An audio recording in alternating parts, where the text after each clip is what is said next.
श्रीमन महागणाधिपतये नमः। पितृपक्ष में अपने पितरों को खुश करने के लिए जो तर्पण विधि है वो तो करना ही है, श्राद्ध कर्म करना ही है, परंतु और उससे भी अच्छा उपाय श्रीमद् भागवत गीता का पाठ है।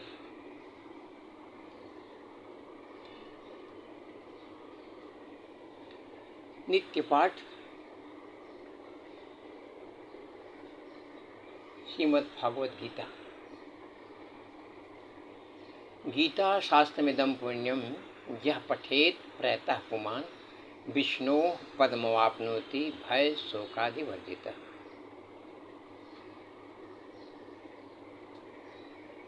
गीता शास्त्रमिदं पुण्यम, यह पुण्य, इसके अंदर पुण्य ही पुण्य है।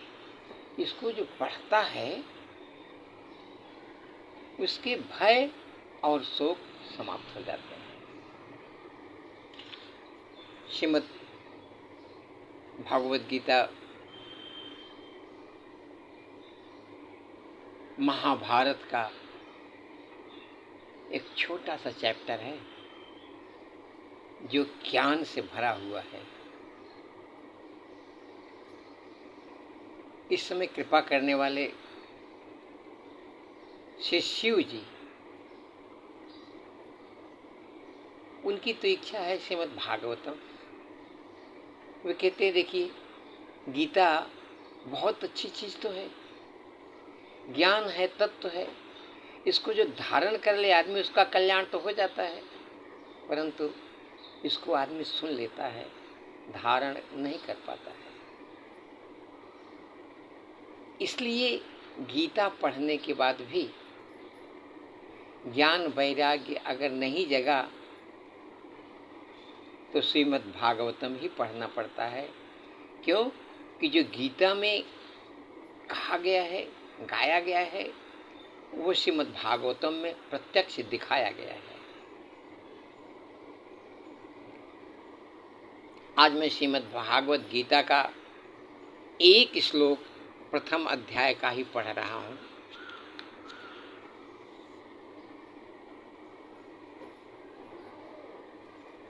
श्रीमद् भागवत गीता में जैसे ही हम प्रविष्ट होते हैं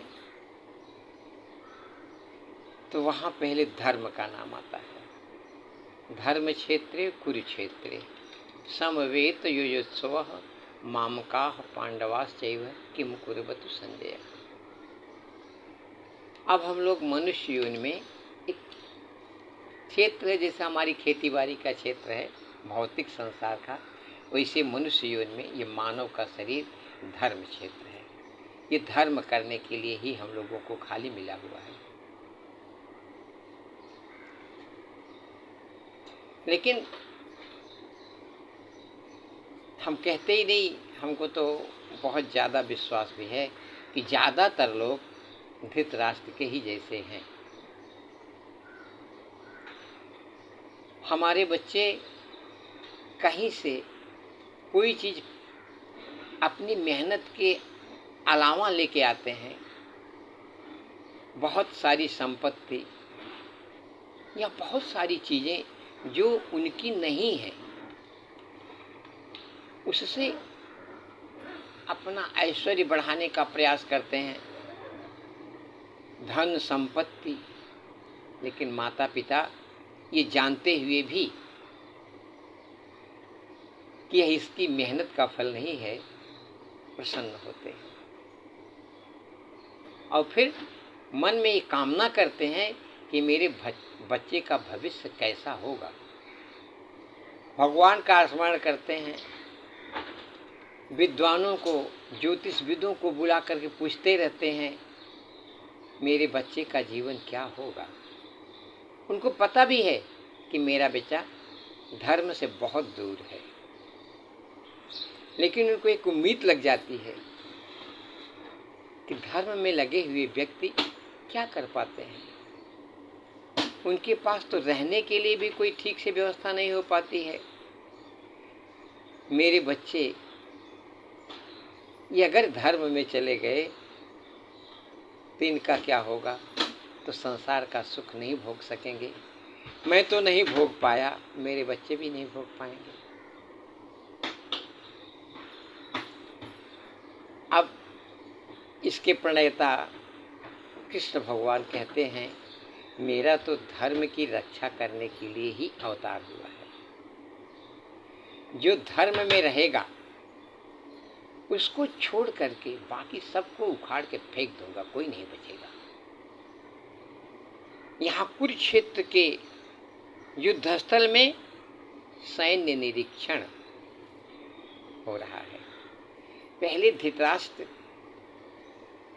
अपनी परिस्थिति को जानते हुए संजय से पूछता है, संजय, दिव्य ज्ञान मिला हुआ है, वो धार्मिक व्यक्ति है, इसलिए वो पूर्ण रूप से श्री कृष्ण के शरण में है। व्यास जी के द्वारा उनको दिव्य ज्ञान प्राप्त हो चुका है। ऐसे ज्ञानी को जो धृतराष्ट्र के बहुत सहयोगी हैं, उनसे प्रश्न करते हैं, धृतराष्ट्र, धर्म क्षेत्रे कुरुक्षेत्रे समवेत युजस्व मामका हो पांडवाश्चैव किम कुरुत संजय। धर्म क्षेत्र में मेरे बच्चे और जो धर्म के साथी हैं वो दोनों बराबर एक युद्ध करने के लिए तैयार हो गए हैं, युद्ध कर रहे हैं। इसमें क्या होगा, जो इसके साथ युद्ध कर रहे हैं उनकी संख्या भी बहुत कम है, सेना भी बहुत कम है। अगर मेरे बच्चे इनके साथ युद्ध करेंगे तो पूर्ण रूप से इनकी विजय होगी। लेकिन कहीं मेरे बच्चे धर्म में न फंस जाएं और समझौता न कर लें। पूछ रहे हैं अपने सहयोगी वेदव्यास के द्वारा दिव्य ज्ञान प्राप्ति है संजय से, क्या होगा मेरे बच्चों का। संजय बोलते हैं, राजन आप चिंता मत करो, आपके बच्चे युद्ध करेंगे, ये किसी प्रकार से समझौता नहीं करेंगे। दृष्ट्वा तु पांडवानीकम व्यूढ़म दुर्योधनस्तथा आचार्य मुपसंगम्य राजा वचन।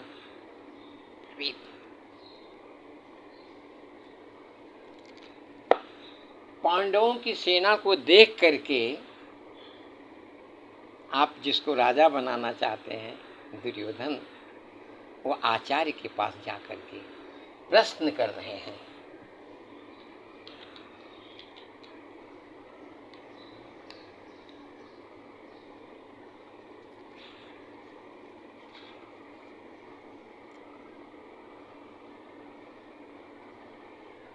हे राजन, पांडुपुत्र द्वारा सेना की व्यूह रचना देखकर राजा दुर्योधन अपने गुरु के पास गए और उनसे ये शब्द कहे।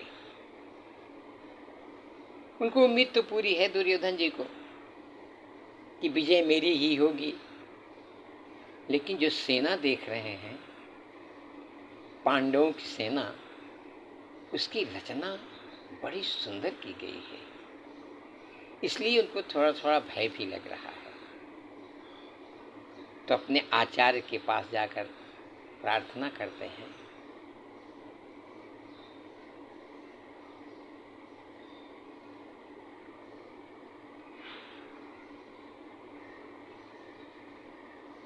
पश्यैतां पांडुपुत्राणाम् आचार्यां महतीं च मुं व्यूढ़ं द्रुपदपुत्रेण तव शिष्येण धीमता। हे गुरुदेव जी, ये सेना देख रहे हैं, ये किसके द्वारा रची गई है?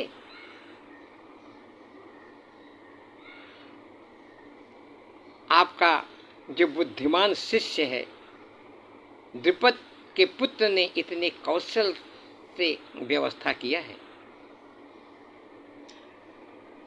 द्रुपद का नाम इसलिए रहे हैं कि द्रुपद के पुत्र उनके द्रुपद से उनका द्रोणाचार्य का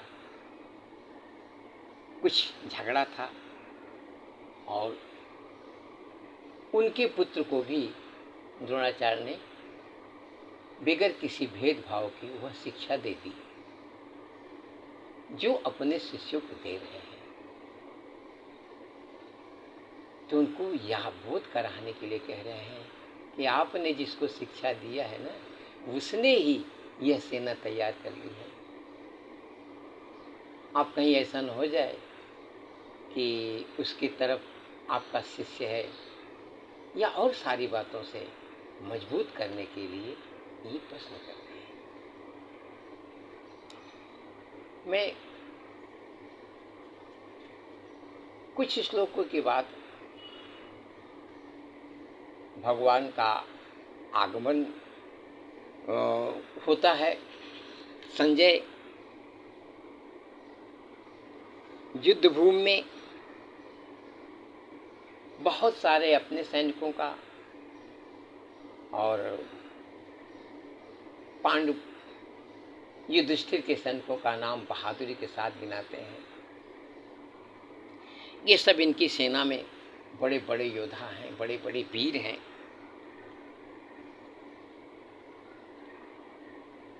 अपनी सेना में जो बहादुर हैं उनका नाम, और उनकी सेना में जो बहादुर हैं उनका नाम लेकर के ये भी बताते हैं कि इनकी सेना में इतने बड़े बड़े लोग हैं, जबकि मेरी सेना में तो पितामह इनसे बड़ा कोई बुद्धिमान नहीं है, शौर्य नहीं है, विजय तो इनकी ही होगी, हमारी ही होगी।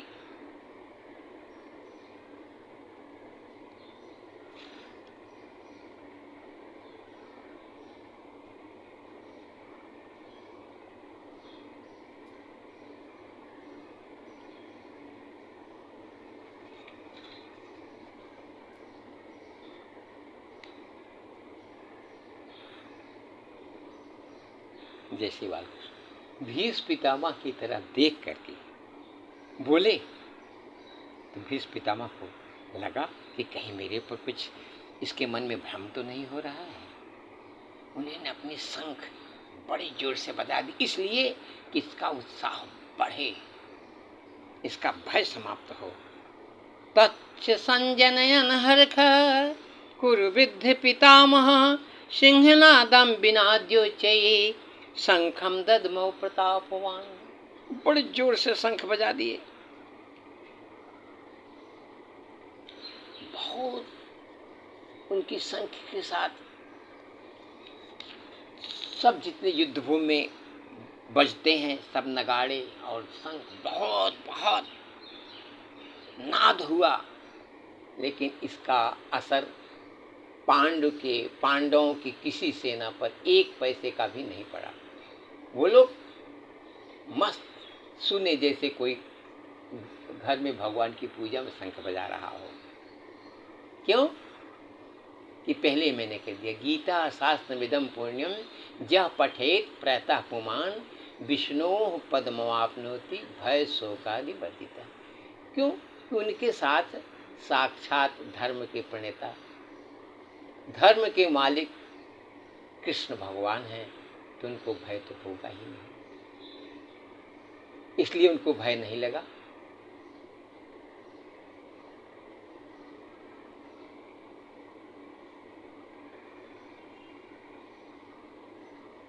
उनकी शंख की ध्वनि जब बजी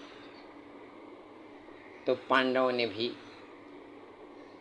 पांडवों की तरफ से भी शंख बज गई। ततः श्वेतहरैर्युक्तैः महती स्यन्दने स्थितौ माधवाः पाण्डवश्चैव दिव्यौ शंखौ पदध्मतौ पाञ्चजन्यं ऋषिकेशं देवदत्तं धनञ्जयः पाण्डौ दध्मौ महाशंखं भीमकर्मावृकोदरः अनंत विजयं राजा कुन्तीपुत्रो युधिष्ठिरः नकुलः सदेवश्च सुघोषं मणिपुष्पकौ काश्यश्च परमेख्वासः शिखंडी च महारथा दृष्टिद्युम्न विराटस्य सात्विकश्च पराजिता द्रुपदो द्रौपदेयाश्च सर्वशः पृथ्वीपते सौभद्रस्य महाबाहु शंखान दद्मो पृथक पृथक। उनमें कौन कौन से शंख बजाया, क्या क्या नगाड़ा बजाया, किसी का नाम नहीं लिया गया, परंतु इनमें जो जो शंख बजाए सबका नाम अलग अलग से लिया गया, क्योंकि इनके शंख में धर्म का घोष हो रहा था। इसलिए व्यास जी ने चालाकी से सब जगह धर्म को जगाने के लिए सबकी शंख का नाम भी बताया, कौन कौन कैसे कैसे शंख बजाया। जब शंख बजी तो भीष्म पितामह की शंख सुन करके किसी को भय नहीं लगा, लेकिन जब उनकी शंख बजी तो सघोषो धाताष्टाणाम हृदयानि व्यदारयत नभश्च पृथ्वीं चैव तुमुलो अभ्युनादयन्। इनकी सेना के हृदय विदीर्ण हो गए, चीर उठे। ऐसी घोर आवाज सुन करके सबका हृदय विदीर्ण हो गया। कमजोर, धर्म के विरुद्ध रहने वाला व्यक्ति भय करता ही रहता है, भले कुछ भी उपाय लगाए, लेकिन वो जानता है अधर्म है और मैं हार भी जाऊंगा, ये भी उसके मन में रहता है। और शंख जब बजी तो भगवान के परम शिष्य, भगवान के ही स्वभाव एकदम जिसके अंदर हैं, कृष्ण सम को बराबर ही देखते हैं, वही परमात्मा इस धर्म को रक्षा करने के लिए हैं। और वैसे ही स्वभाव अर्जुन का भी है, वो सब के प्रति दया रखते हैं। परंतु यहाँ भगवान यहाँ दया करने के लिए भी मना कर रहे हैं। क्यों? कि तुम युद्ध भूमि में आए हो, आज तुमको धर्म धारण करना पड़ेगा। धर्म क्या है? सत्य।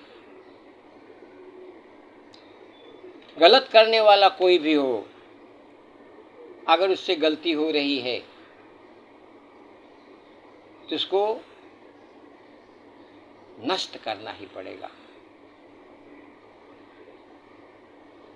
परंतु अर्जुन का नम्र हृदय, दया से भरा हुआ हृदय, इसीलिए भगवान उनको, जबकि उनके यहाँ भी युधिष्ठिर बहुत सत्यवादी थे, परंतु हृदय ज़्यादा कोमल अर्जुन का ही था। भगवान कोमल हैं, कृपालु हैं, इसलिए अर्जुन के साथ ही ज़्यादा रहे और अर्जुन को ही ज़्यादा संभाला, क्योंकि अर्जुन दया भाव में आकर के अपने कर्तव्य को छोड़ देते। साधु संत ऐसे ही करते हैं। जब शंख बज गई, तैयारी हो गई युद्ध की, तो अर्जुन भगवान से कह रहे हैं, अर्जुनवाच सेनयोरुभयोर्मध्ये रथम स्थाप्य मेच्युत यावदेतान् निरीक्षोऽहं जोतु कामान्यवस्थितान् कर्मया सहजो दभ्यमस्मिन् रणसमुद्यमे। महाराज, मेरे रथ को आप दोनों सेनाओं के बीच में लेके चलिए, मैं वहाँ देखूं कि मेरे साथ कौन कौन युद्ध करने के लिए आए हैं। भगवान को, अर्जुन को तो ज्ञान देना था। अर्जुन तो ज्ञानी थे ही, परंतु ये हम लोगों को भी ज्ञान देना है।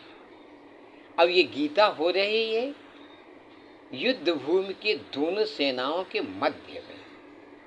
ऐसे ही हम लोग हैं जिनको ज्ञान की आवश्यकता है। एक तरफ हमारा धर्म, हमारा कर्तव्य और सत्य, और दूसरे तरफ उसके विरुद्ध असत्य, जो हमको ज़्यादा प्रिय लगता है, जो अधर्म है, उनकी संख्या बहुत ज़्यादा है।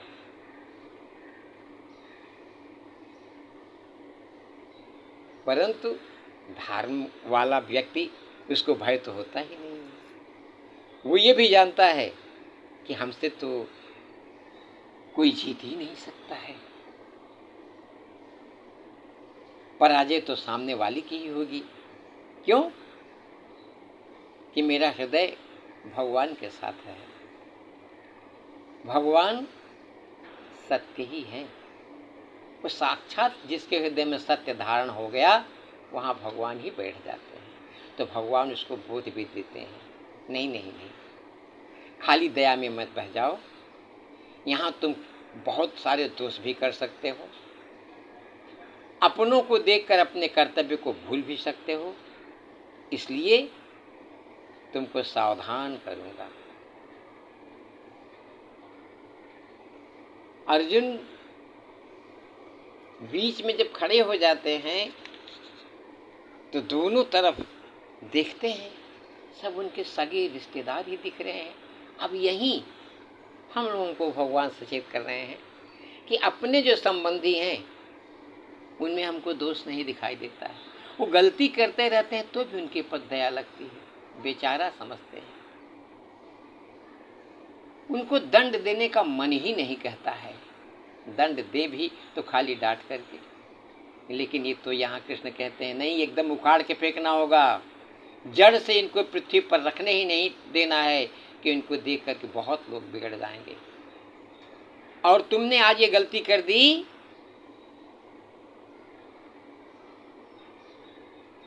कि तुम ज्ञानी होकर के भी जानते हो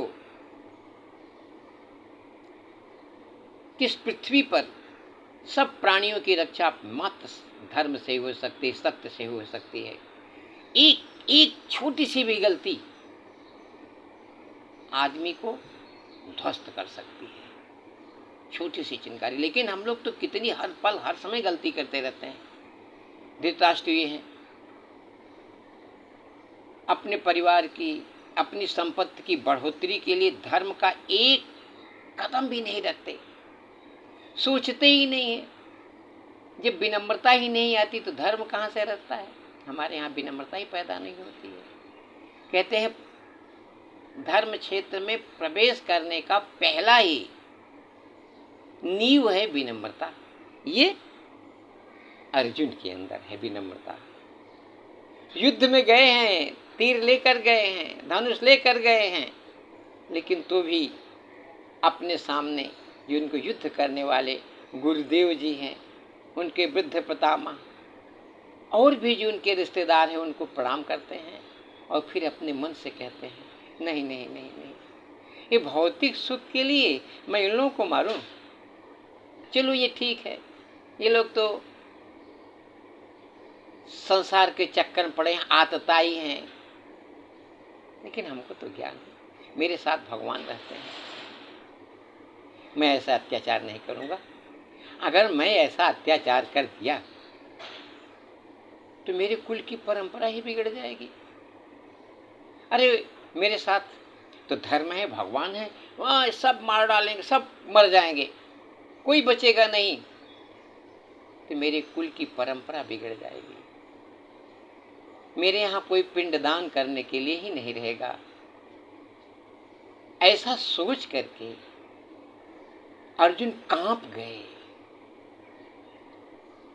और अपने मन में प्रतिज्ञा कर लिए अब मैं युद्ध नहीं करूंगा।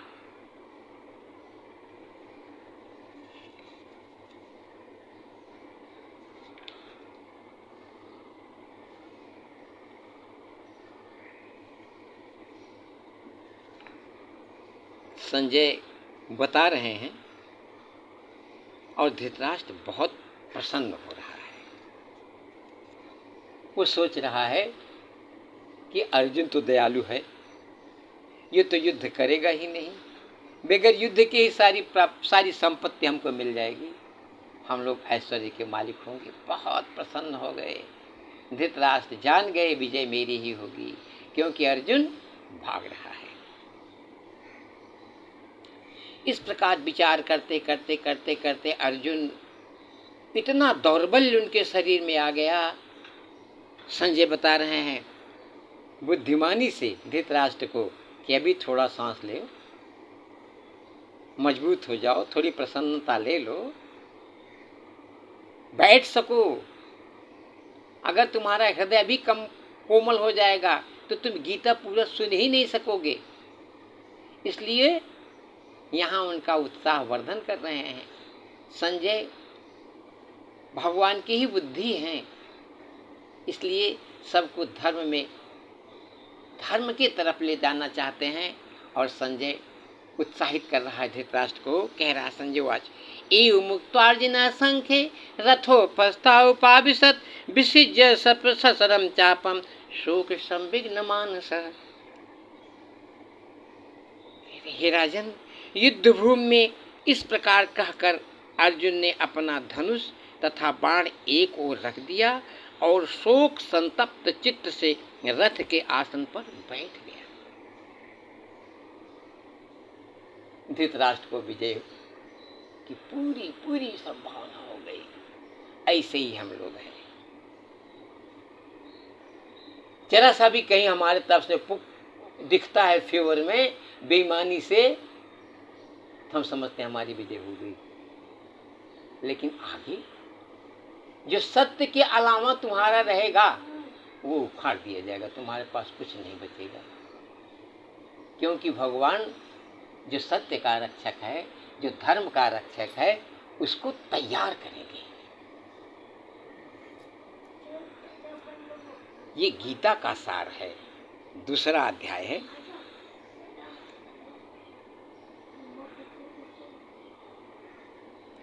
यहाँ भी संजय बोल रहे हैं, तम तथा कृपया विष्टौ मत्स्यपूर्ण कुलेक्षणम विखीदंतमिदं वाक्यमुवाच मधुसूदन। संजय ने कहा, करुणा से व्याप्त शोक युक्त अश्रुप्रेरित नेत्रों वाले अर्जुन को देखकर मधुसूदन कृष्ण ने ये शब्द कहा।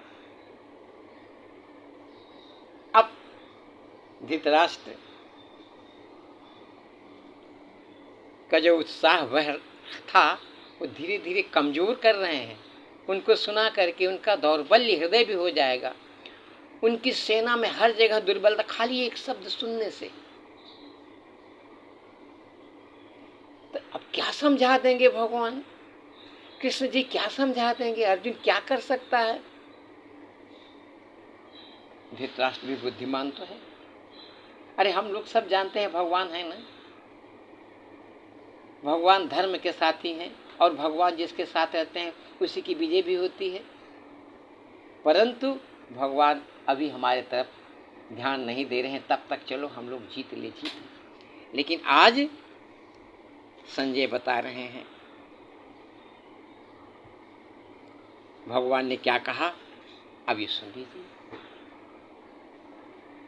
ओम नमः शिवाय। शिव शिव शिव। हे प्रभु, ये आपका ही उद्देश्य है, आपकी वाणी है। यद्यपि कि आप कहते हैं रामायण और गीता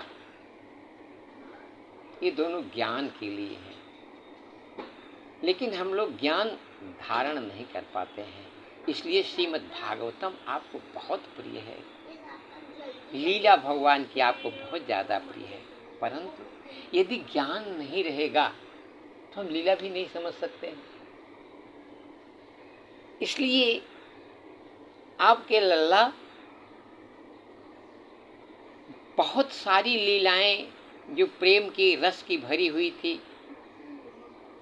उनका कुछ दिनों तक पालन किया और समय आने पर उसको एक एक करके परिवर्तन करते गए।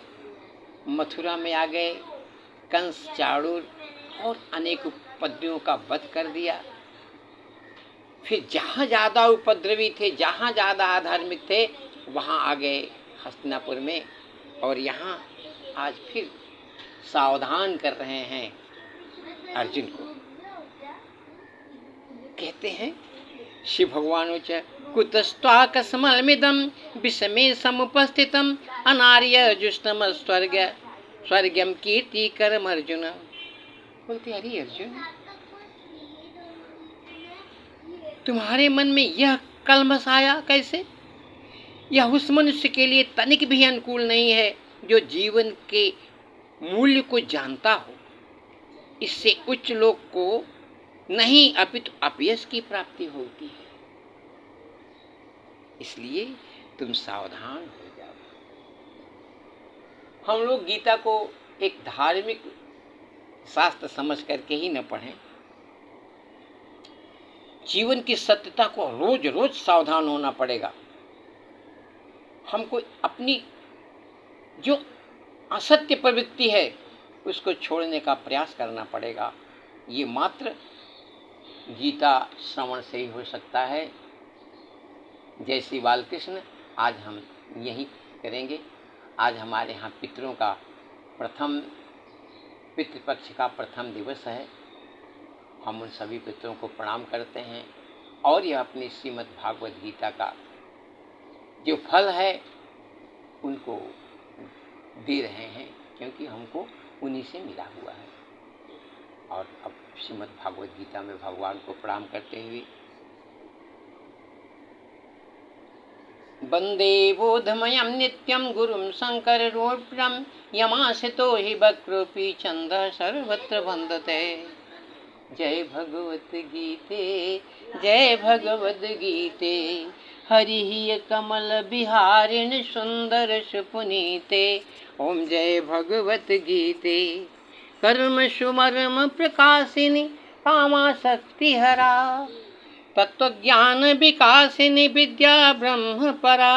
ओम जय भगवत गीते। आसुर भाव विनाशिनी नाशिनी तमरजनी। दैवी सद्गुण दायिनी हरिरसिका सजनी। समता त्याग सिखावनी हरिमुख की वाणी। सकल शास्त्र की स्वामिनी श्रुतियों की रानी। दया सुधा बरसावनी मातु कृपा कीजय। हरिपद प्रेम दान करी अपनों कर लीजिए। गीता यानी कि सत्य को धारण करना। भगवान मेरे परम दयालु के द्वारा दिए हुए हृदयस्थ बाल मुकुंद को प्रणाम कर रहा हूँ। उनके सभी रूपों को नित्य देख सकूं, उनकी आज्ञा का पालन कर सकूं, अपनी इस भौतिक शरीर या इंद्रियों तथा अपने ऐश्वर्य का ध्यान करते हुए गलत न करूं, उनके आदेशों का पालन करूं। यह मैं अपने गुरुदेव जी से आशीर्वाद प्राप्त किया हूँ। जय श्री बालकृष्ण।